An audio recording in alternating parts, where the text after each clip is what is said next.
Let's talk about the markets in a few minutes then, Mark, and start with what we saw in fixed income yesterday, because some of these moves were quite substantial. Big moves yesterday. Eurozone and the UK in particular down 30 basis points on some parts of the UK curve. How significant have these moves been? And has the bond market heard the right messages, sustainable messages from central banks? They heard the message they wanted to hear, I guess. Have they heard the right message? I think what happened is the central bank said this week, look, we don't know either.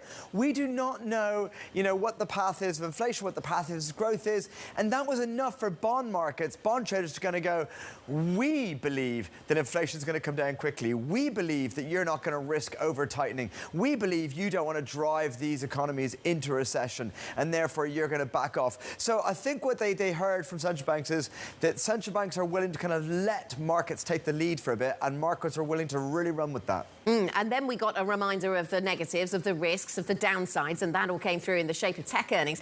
Just a day after, we saw an incredible rally in Meta. I mean, the extent to which we've seen that, a 20% move in the Meta share price more than doubling its value since the lows on the Meta share price. Really incredible moves there for such a heavyweight stock. But that stands in sharp contrast, that was yesterday, to what we've heard overnight from other big tech names, and it's not so bright. Yeah, and I think these are probably some of the more important ones to the economy, some kind of, Alphabet, Amazon. These kind of names are massive employers, and they're like a very, very good kind of judge of the economic cycle.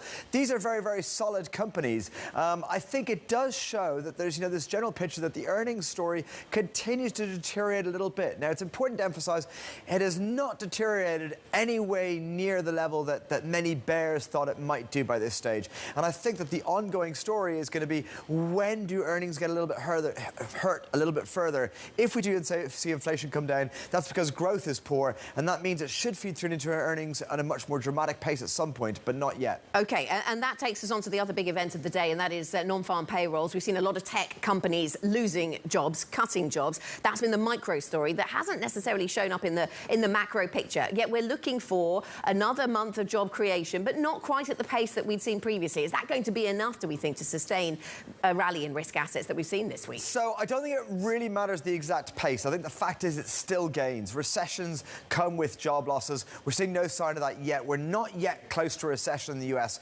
despite some of the survey data. So I think, again, a recession is still some way off in the US, and that's why I think we might still get some higher inflation prints later on in the year.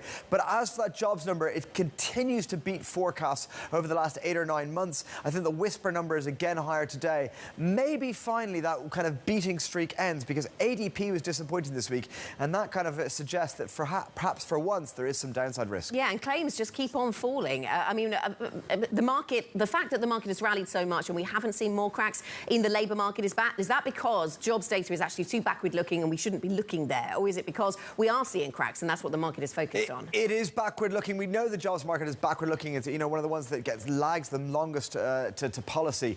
But claims is one of those best indicators, one of those best real-time indicators. It's not like JOLTS, which is much more backward looking. And it's saying this is still a very, very hot jobs market. And that's why I think the economy holds up for a number of months still. When it does fall, it'll fall hard, but it's not falling yet. OK, and certainly the jobs report will be a focus of later trading. Remember, you can get up-to-date analysis and insight from Mark and the rest of the Markets Live team. MLIV Go is the function to use on your Bloomberg terminal.